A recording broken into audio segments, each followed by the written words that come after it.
But I think that there's I have a friend called Kenny, and he says that there's an issue with testosterone in the West, like in modern men, that we have nowhere near as much testosterone in our bodies compared to like our grandfathers as well. This is So that, based on research, yeah. yeah, so this is, Oh, there's some sort of issue with that, and I don't think there's been a study done or anybody like looking into the reason why. Like maybe it's exposure to plastics or technology or the work that we do, or whatever it might be. There could be loads of different reasons for it, or it could just be yeah. cultural.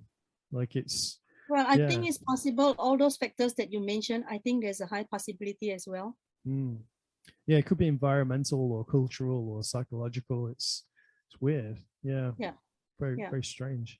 Strange times, very strange times that we live in. super. Yeah. And I think which is why I think it's important that we know ourselves.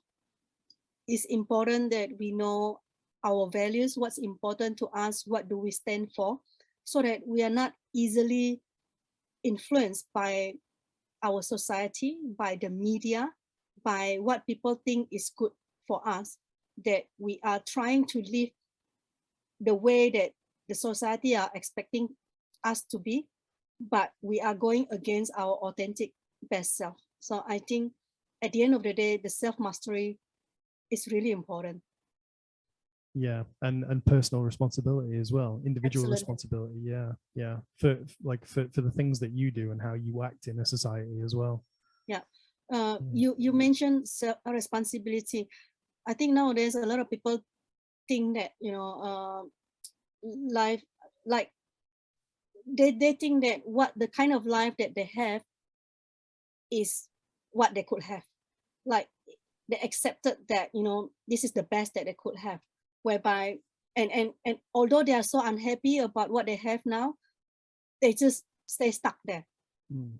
whereby I'm someone who believes that if you don't like what you want, change it, which is what Jim Rohn said as well, right? I love Jim Rohn.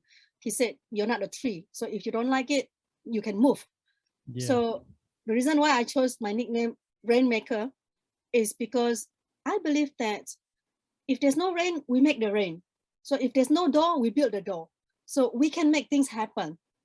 And that was my idea about Rainmaker, someone who can make things happen, someone who can shower a lot of joy, a lot of positivity, a lot of confidence for people.